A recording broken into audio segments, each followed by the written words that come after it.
Yeah, oh, I think we're live. We're live.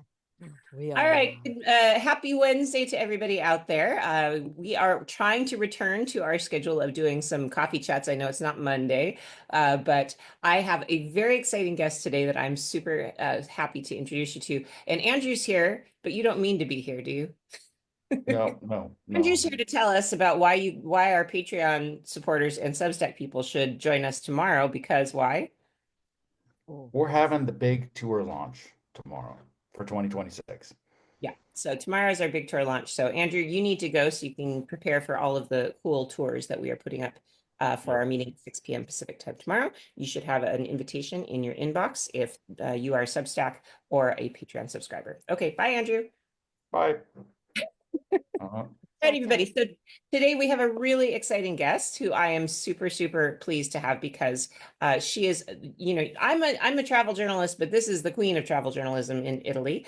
I've gotten to know a lot of female travel journalists in Italy, but Susan Van Allen is sort of a legend in our industry. She's written books. She's written for all the major travel magazines and publications. So I'm super happy to have you today with us, Susan. How are you doing? I am benissima. Very Benissimo. good. Yeah. So, Susan, we were just kind of chatting a little bit before we started, but where in the US are you from? I am originally from the Jersey Shore, specifically West Long Branch, New Jersey.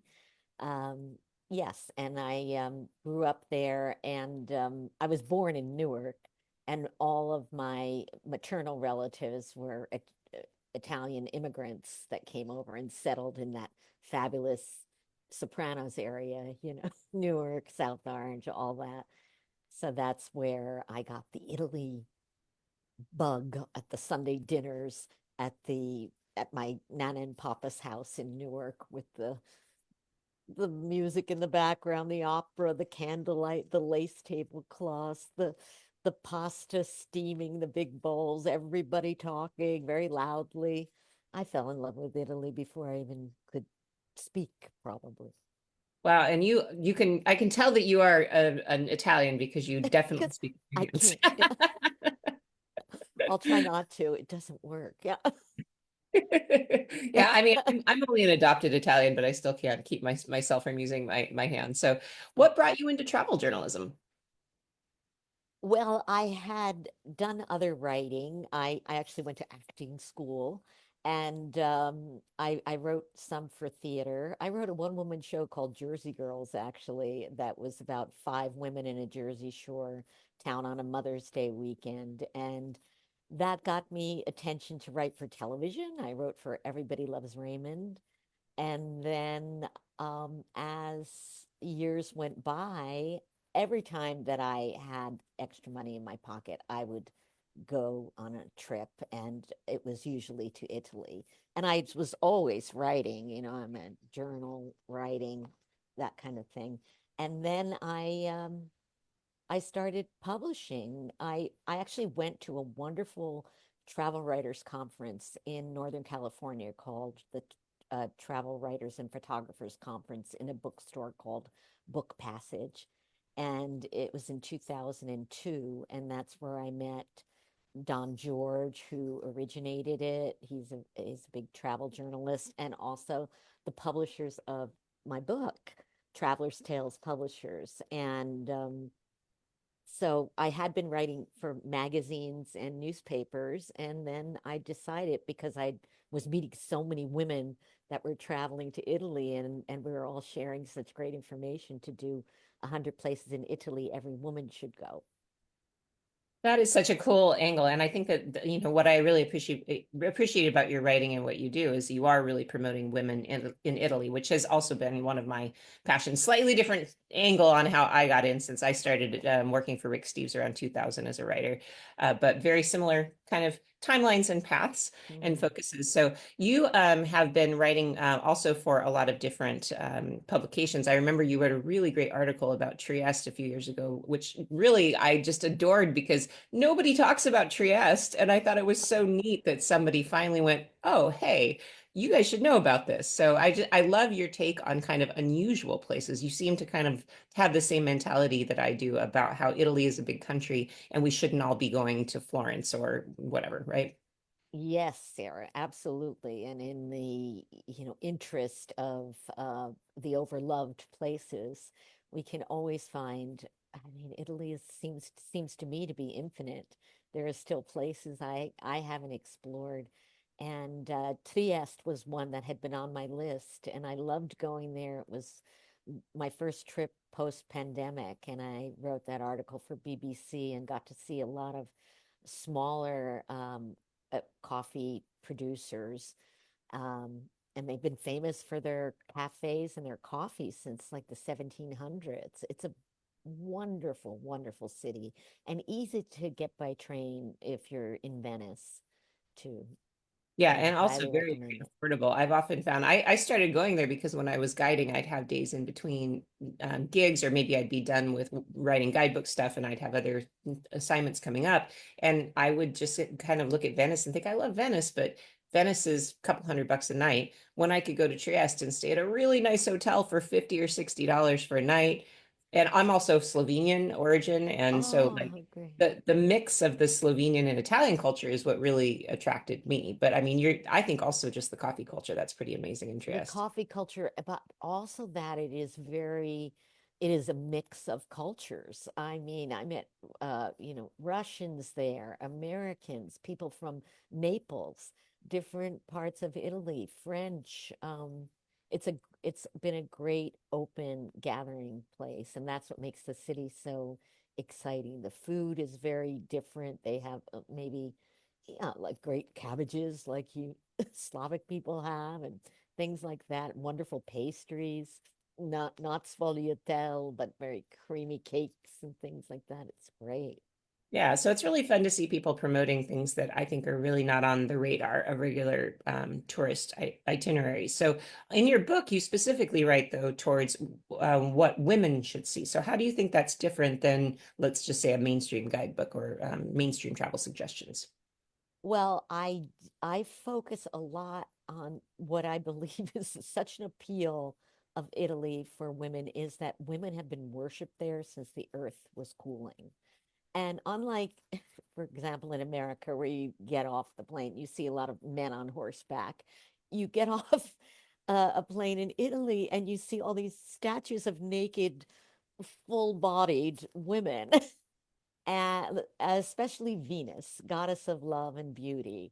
And the goddesses, you've studied this also, Sarah, were worshipped equally with men in those ancient times. And so you'll see Venus, you'll see Diana with her bow and arrow going through the forest, and you'll see Juno, goddess of marriage, and all these great things. And then you also see when Catholicism came, you'll see the Madonna, the mother of compassion and unconditional love. So I feel like the whole spectrum of the female psyche is embraced and celebrated there.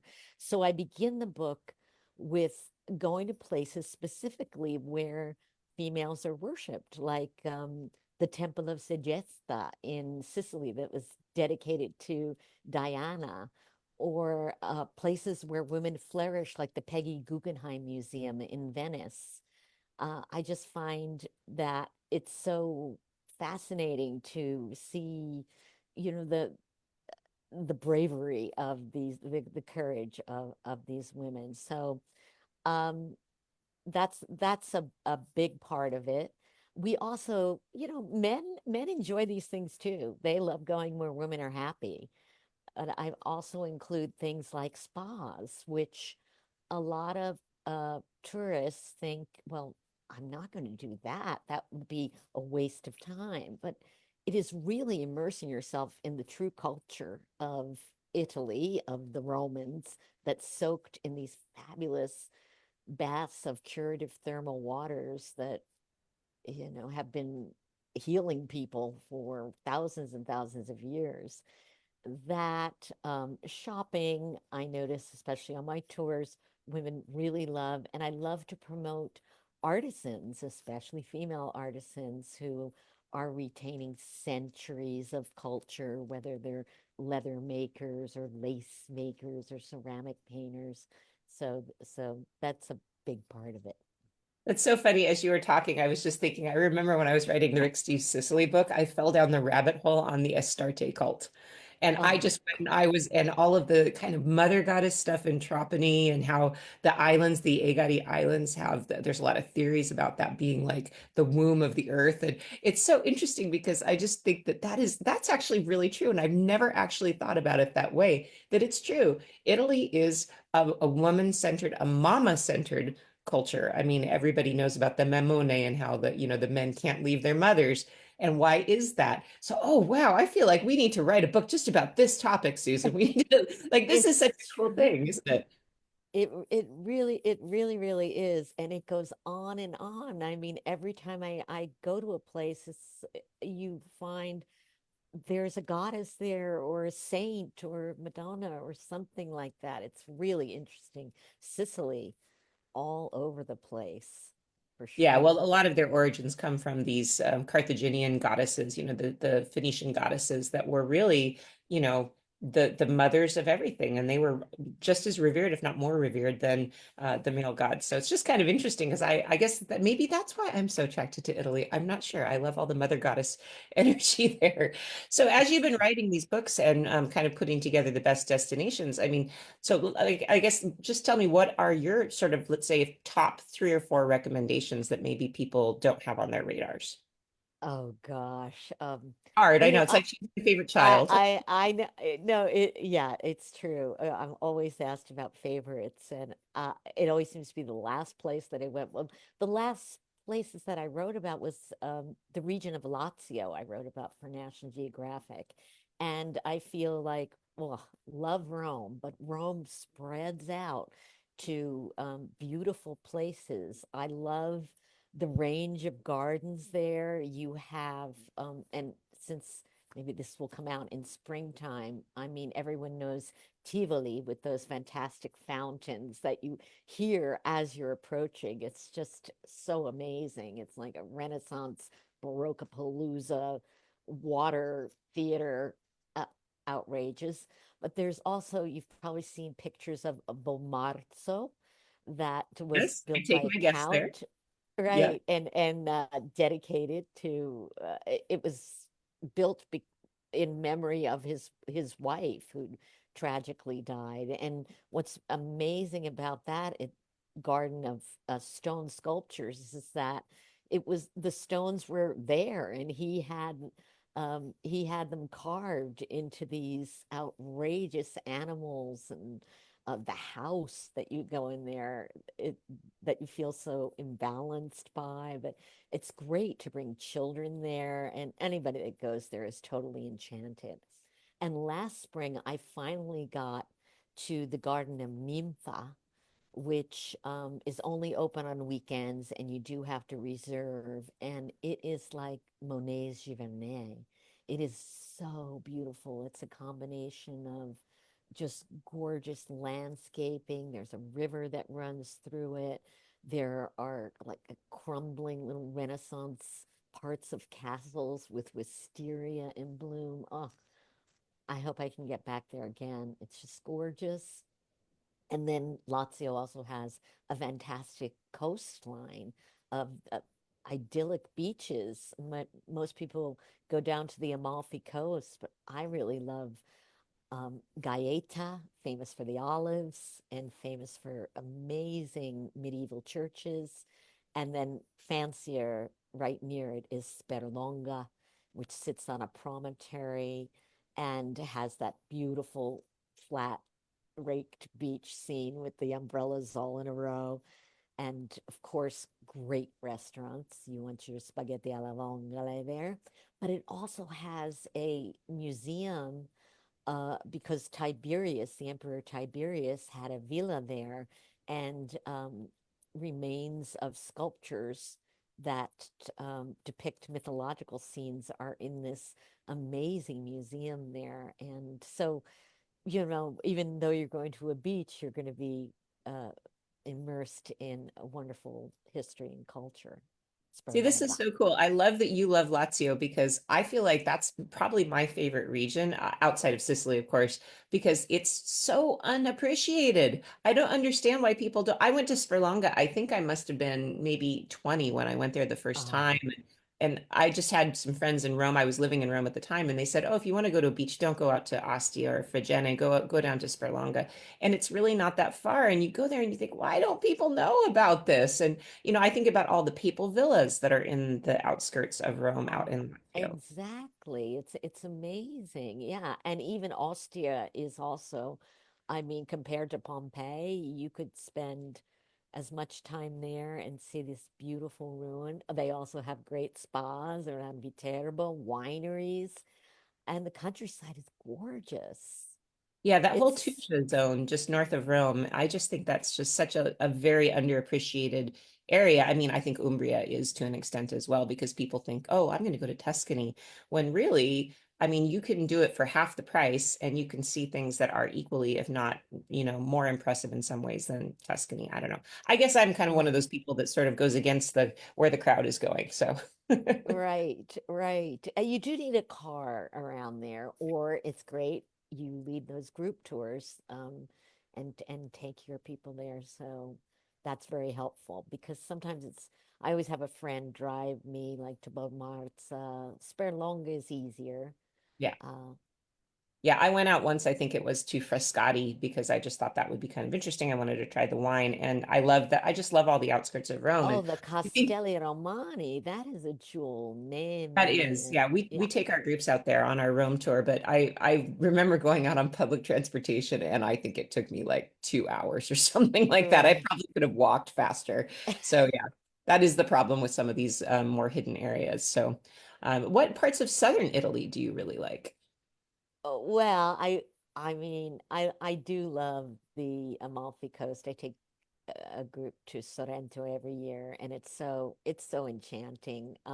My relatives are from Molise and Potenza. Talk about a not tourist area, but it's very beautiful and very rural, and the food is so good. I love Calabria. The coast of Calabria is amazing. The town of Tropea and Capovalicano is those beach towns are really great. Um, yeah, and further down the like Salerno is really amazing to stay in. Beautiful restaurants, a beautiful medieval center, and I did stay at Atrani where they filmed The Talented Mr. Ripley. I stayed there a little while ago. I mean, yes, it gets crowded. I suggest going during like late October. I really love Ischia, the island of Ischia, which is famous for its thermal spas, but also has loads of history and the first wineries in Italy And were Ischia tends there. to be a little less mobbed, I think, than some of the other places Then in. Capri for sure, yes, and even Procida. It's bigger. It That's why it's also a place where um, you wouldn't bring your car, but it's very inexpensive, the hotels there, because they built a lot of hotels post-war when the Germans used it a lot, and that's kind of not happening anymore. As the Germans aren't coming there for the spa because the next generation is flying off to other islands and things. But um, you get to know a taxi cab driver, and you say, "Okay, I'm going to be here for a week. Let's make a deal." And then all of a sudden Andrea's there, on WhatsApp to pick you up, and it all works out. That right there is the hottest travel journalist tip ever. And I remember, I think I was maybe 24, 25, and I was with Rick and we were doing something and he was like, let's just get a taxi. And then I speak Italian and he didn't. So I was like, he's like, negotiate something with a taxi driver. And I'm like, what? And what I learned is what you do is you harangue a taxi driver. You just get them and you say, hey, can I rent you for 2 hours, 3 hours, 4 hours? Can I have you on call? Oh, and by the way, where are we going? I don't know. You tell me. You take me where you want to go. That's like my favorite way to do Oh, research for right. tours or for writing. I just get in a taxi cab and they're like, where are you going? And I said, I don't know. Where are you going? Where are we going for lunch? Take me somewhere for lunch. And then you always get these kind of interesting. I remember in Naples once I was in a taxi cab and I just told the guy to drive me around, and it was hysterical because I saw parts of the city I would never see on my own. So that's a Oh, hot tip that right. is brilliant. That is great. It's true. Not everyone is as courageous. How do you get inspired for the stories that you write then? Well, I always do, like we said, Trieste. I wrote about, Lazio. Um, I always places where I go and I get that feeling like it's undiscovered. For example, another one that I wrote for National Geographic was close to Pompeii is the Villa of Poppaea, they call it, of Oplontis. You I love that place. I love that place. so beautiful and amazing. And I don't know if you've been there recently, but every time I go, they're expanding it a little bit. They've put some statues in there that they've unearthed. The excavation is going on and on. So, for the listeners, I mean, it's about it's a 5-minute train ride from Pompeii on the Circumvesuviana. You could always hail a taxi cab in Pompeii and say, take me there. It's, your visit would take about an hour and you will be blown away by the frescoes and you'll be all alone. That is Uh, such a cool place. And the only reason I found it is I was doing book research. And this is, I think I took my son there when he was about 8 and he's 20 now. So it was a while ago. But I bought a combo ticket and I'm like, what is this other thing on the combo ticket? And I thought, well, I already paid for it. Let's go down and check it out. So I took my son with me at the time. And I couldn't believe it. So I just did a consultation last week with a guest who's going to Southern Italy. And I said, okay, so you're going to do a Pompeii day. Pompeii should be the last thing you do. You need to prioritize Villa Popea, then Herculaneum, then Pompeii to see them in that right. order because you see the most preserved first. I think that's a cool way to do it. And then you get to Pompeii and it's neat, but you've actually seen the cooler stuff, in, I think. Right. And I do love to go to Pompeii late in the day because a Yes. lot of people rush in early and all these ancient ruins. I think you did this on your tours too, Sarah. To see them at sunset just adds this whole other layer of, here we are in this timeless place at sunset. Oh gosh, it's just wonderful. It's great. It really is. And I think the timing is so important when you visit things, even when you visit things that are kind of well known. I mean, it's the same as like doing a gondola in Venice. Most people will just hop on a gondola whenever they kind of think it fits. But if you go right before sunset, like maybe 10 minutes before the sun is supposed to set, it's 2000% more magical for virtually the same price. It's a little bit more if you go in the evening. But those are the little timing things that I think really make the difference, don't they? Yes. Yes, they absolutely do. So you also have kind of a similar approach. I mean, you and I have so much in common. I feel like there's symmetry here because you also do kind of tours as well, where you do these weeks just for women, and there's kind of staycations as well. So tell me a little bit about what you do. Yes. Well, surprise, surprise. I was out promoting this book that came out first in 2009, and women started raising their hands and saying, will you take me with you? And for 3 years, I said, well, I write books, I always give advice. And I started looking for women's tours of Italy because I always like to steer people in a good direction. And honestly, the ones that I found did not seem that customized to what I know I like when I travel with my girlfriends. There was a lot of moving around. There wasn't the focus that I do on my tours always of artisans. They didn't include a spa day. Uh, so I thought, okay, I'll give it a try. And I did. And 3 people signed up for my Tuscany tour in 2012. But now I'm doing like 5 this year, and 3 of them are practically sold, 3 are sold out. So, what it is like my book, we focus on her story a lot. I always have women guides. My guides really love it because they said, whatever you do, if there's any story about a female here, let's pump that up. And so that gets really exciting for the women because we get to hear all these triumphs and trials of personal stories. And they're maybe at a little bit of a slower pace. And for example, in the Sorrento tour, we stay at the same hotel for 7 days, and it's uh, and we can go out from there, so you only unpack once. And we always stay, you know how you pass by those fancy cafes sometimes and you think, oh, I should sit there. We sit there during a walking tour and get to know the guide and get to talk more. And that's another piece of history. For example, even the Florian in Venice, okay, touristy, but if you really experience it as the place where Casanova went, where women were allowed to go back in those crazy days. I think that's really a highlight, and I get a lot of returners, and that's fun. I get a lot of solo travelers that make friends on the trip, and then they'll come back on another trip to meet them, or I'll get a postcard from Egypt or Paris or Savannah, Georgia, where they ended up traveling together. So that's really satisfying for me. That's really cool. And I think that you and I really agree on this fact. And I think that Italy is maybe one of the best places to do it. That this concept of staying in one place and really exploring is just such a wonderful way to travel. But the thing that's funny about it is that I remember people who, like when I first started guiding 25 years ago, I had older guests, people who were maybe in their 80s, who would say, well, I don't understand this being in a new place every other day. I mean, I used to come to a hotel and stay for 2 weeks. So it's almost like Oh, kind of ugh. recalling like maybe a grand tour kind of concept, which I think is really valid.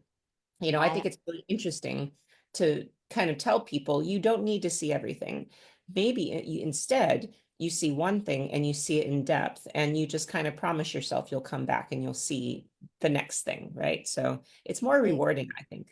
I think so too, and it stays with you. I mean, the last time I had a group in the Uffizi, even though we did the early entrance, it was really crowded. And I said to the guide, we spoke beforehand, okay, we're going to focus on the women, which is not hard in the Uffizi because there's all those Madonnas. We're going to do 8 paintings and really, really go in depth about the technique, about the history, about all the allegories. And we did that and we gave them time to see for themselves. And we met at the cafe. And when we got to the gift shop, women were grabbing postcards and things and saying, like, I love that I can look at this and I know so much about it and it means so much more to me. And that's what I find is satisfying Yeah, I agree. I for agree with that sure. so much. I remember one year I was guiding in the San Marco Museum, and I didn't really know enough of the story to make it a full what hour or two. So I just went in and I did a deep dive on how frescoes were made, and that was the theme of the tour. And I just talked about that, and I just remember seeing people kind of light up, going, wow, I never actually have looked at art like that. Like, what does it take to make a piece of art, which is such an interesting angle. So I think you're right. I mean, really slowing down and looking at fewer things, but looking at them in a more in-depth way and how was the sausage made kind of idea. I just really love that. I think that's cool. So Uh, so what is your next piece? Where are you going to next? well, yeah, I head off. I'll be in Rome for Easter. I'm excited about that. We'll see. Stay tuned. Then I have my group. We start on the coast of Liguria in a little town called Santa Margherita Ligure, which is also not that well known by American tourists. It's very popular with people from Milano. I know that a guide told me there, yeah, ages ago it was where the women of the businessmen would come with their families for summer vacations and they would have the affairs with the beach boys while the men back in summertime would be having the affairs with their secretaries and then they'd meet on weekends and it all would be well and you know so it has a very light Frenchy air to it, I think. And we go to Camogli, which I love, which of course has history. It's a coastal town. It was named for the House of Wives because it was where fishermen's wives would look out for the husband and make the great focaccia. So we do that. And then we'll go to Florence. And then my next group trip is up in Stresa on Lake Maggiore, not Lake Como. We do have a day in Lake Como. We have a day in Milan. So that's great. And then I'm going to explore the Adriatic. I'm excited about spending time. I've never really spent a lot of time in Rimini. I'm excited to see the Fellini Museum there. They also have a Roman historic center and a great beach scene. It'll be early June, so not that crowded. It's near Ravenna. That's a UNESCO World Heritage Site, famous for its mosaics, where Dante's tomb is. Um, there's a ceramics town there in Emilia Romagna, Faenza, that I'm excited to see. I've never been there. And of course, Bologna, which is such a great, smart city and delicious. It's So, so so interesting you mentioned that Adriatic side because I've spent some time over there and it's such a funny place because it's completely off the tourist radar for Americans or even Americans. Europeans. It's super popular for Italians though. And you Mhm. go there and it's just absolutely packed with all of these kind of old-fashioned, beach resorts. And the sand is absolutely gorgeous. So you should, if you haven't been, Senegalia has the most beautiful sand I think I've seen You anywhere. and Francis Mays have, I'm going you, because of that. Yes, I Yeah. will. But such a strange place because it's just not really something. I think maybe part of it is it's just not easy to get to if you don't have a car. The train isn't really easy there, is it? No, I mean, it's easy to get to Rimini, but then after that, I'll be, you know, talking to some taxi people, I guess. Yeah, and I think a lot of Yeah. times when people try to go off the beaten path like this, you and I both speak Italian, so it's easy for us. And I think it can be intimidating for Americans to go to these places that are just Italian. They're not really like, they're happy to have visitors, but they're not really set up specifically for people from the US or from Northern Europe. So what are your tips for people who are trying to branch out from the most loved places and go to places that are Italian? What are some like survival tips you can give for Americans who might be intimidated by the prospect of visiting places that are much more Italian than they are tourist friendly? All right. Be willing to explore. Know you could always use Google Translate, and they're really happy to have you. That's a great thing. Most of the time, they're very happy to have you, and a lot of people do speak English these days, thanks to television. That's how they learn it a lot. So I would not be, of course, you could be fearful if you don't know, but the Italian train system is also really great. And if you just base yourself in one place rather than lugging your luggage all over the place. I think I'm going to base myself in Rimini for about a week, and go to Ravenna from there for a day trip, and Faenza. And a long train ride is not a bad thing in Italy. You could see a lot. You can bring a panini along. You can take beautiful pictures and see the countryside. And it's another interesting cultural experience. Yeah, I think Yeah. the train system makes me laugh because I've basically grown up taking the Italian train system. I went to Italy the first time when I was like 19. So for me, that's always been like, oh, our crappy train system breaking down again. And I've always been kind of critical of it because it's like it's very imperfect. But now that I've been traveling throughout the rest of the world, even in the rest of Europe, I've kind of come around to the point of view that, wow, Italy kind of has the best train system in the world. And they have gotten better, like the regional trains and that kind of thing is really really great. And then do some research. There are bloggers now all over the place. There are people living, um what is it, Elizabeth Heath in Umbria.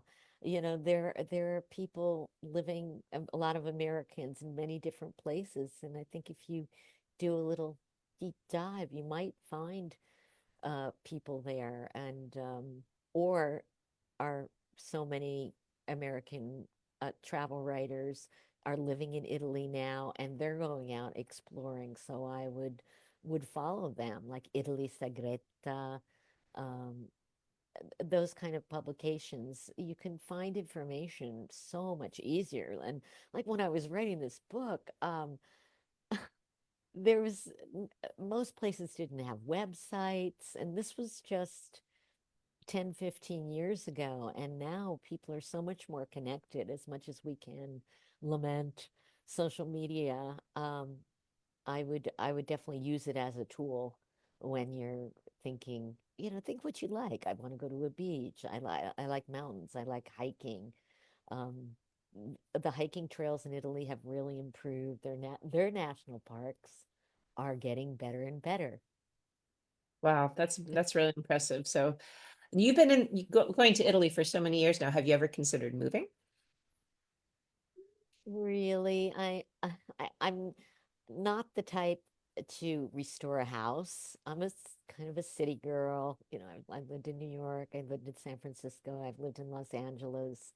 I do love Italian cities. I love how they work. I love the local cafe and the markets and all of that. So I'm not really a rural person, and I do love my country, and I want to be here, to be active in making America really good. And so I like the back and forth. I mean, I wouldn't mind having an apartment in Rome. Wouldn't we all? With a Yeah, I terrazza. kind of went in your camp as Yeah. well, which is that I mean, I would love to live in Italy, but it's back and forth. I have kids, so for me, it's back and forth Yeah. is kind of great. I I have a need to. husband, and I have a granddaughter and a stepdaughter, and so a lot of family here too that I think I would miss to make the permanent move. As it is, I'm there about 5 months out of the year. So Well, but I also think that Mhm. being people who go back and forth, we have actually an interesting edge a little bit on people that maybe live in Italy from the point of view of, I've always felt like being an outsider, but knowing Italy like my pockets, that kind of uh-huh. thing really helps you be like a cultural translator. And I've always thought that was kind of a little edge that I had as a writer, but also as a guide, is that I understand the things that maybe aren't obvious to Americans, whereas people who live there, I mean, in the olden days, it used to be something as simple as explaining that WC means bathroom. But Right. there are lots of other small details about kind of getting along in Italy that maybe people don't think about if they live there. But, as writers, we need to be good about explaining why things are the way they are. Things that maybe seem obvious to locals are not going to be obvious to the traveler, don't you think? Yes, that's true. I mean, closing at lunchtime, love it. Yeah. Yeah, Yeah. as popular as a store can be, it's like they have to go and have lunch, not for an hour, for maybe two, sometimes three, like close from 1 till 4, those kind of things. Paying for the WC because it's really clean. When if you go to one that you pay for, it's kept up nicely, and there's usually toilet paper there. Yeah, Uh, those are the kind of things that I remember people complaining about. And then you say, well, actually, be yeah, glad you're paying because that means a staff member is going to be there making sure. I mean, have you been to a gas station toilet in the US? yeah, There's really, a reason we happily tip the lady at the auto grill on the autostrada because, we're going to have a bathroom that's really clean. So that's I true. guess one last question I have for you, just to kind of leave everybody with something to hunt down. What is your favorite unusual Italian food for people to go and hunt down on their next trip? Oh gosh. I mean, I don't know why it comes up to me in Torino, the bisharin. It's like a hot chocolate coffee, which is and foamy. That's really great. An unusual. I mean, I am a pulpy octopus fan. You can't get it in the United States. I have not found, but anywhere where you see pulpy, they grill it, they they fry it. It's just really, really, I love it in Sicily. I love it anywhere along the coast, and the cities are serving it also. So, yes, go for the polpi. It's I think very, that's very good. fantastic. That's a really great tip. So hold up your book for us again so we can just see the cover so that if Oh, we want to go out and find it. So Susan Van yeah. Allen is the author of 100 Places in Italy Every Woman Should Go. And if you're looking to plan a trip, this is a fantastic resource to get all of her knowledge. You can also read her writing in National Geographic. I think you've been in Travel and Leisure, right? And Yeah, Afar, BBC are. Travel. Right. Yeah, so she's a really well-known travel journalist, and you can Google her biography and you can find all of her different articles. So it's been such a pleasure to talk to you, Susan. Do you have a website? Yes, it's just susanvanallen.com. All right, so you can find out all And about her golden weeks she does that are women-centered travel weeks in Italy, kind of similar to the staycations that I do. So it has been an honor to talk to you, Susan, and I hope you and I can meet up one day in Italy and have a biscerina if we oh, piacere mio, for sure. Yes, really, Sarah. Your work is wonderul, and it's an honor for me to be here. Thank It's you. the mutual Grazie mille. Yeah. Prego, prego. Grazie a te anche. All right, everybody, thanks so much for joining us for this interview today. And just to give you a little heads up, we are going to be starting a podcast around here, me and Andrew and Thailand. And this interview is going to be featured on the podcast. We're going to launch that next week. So stay tuned for the Travel Happy Hour, which will be a little podcast for you to listen to every Friday. So we'll see you again. And don't forget about our tour launch tomorrow. Grazie mille, Susan. Ciao. Grazie, grazie. Ciao, ciao, ciao.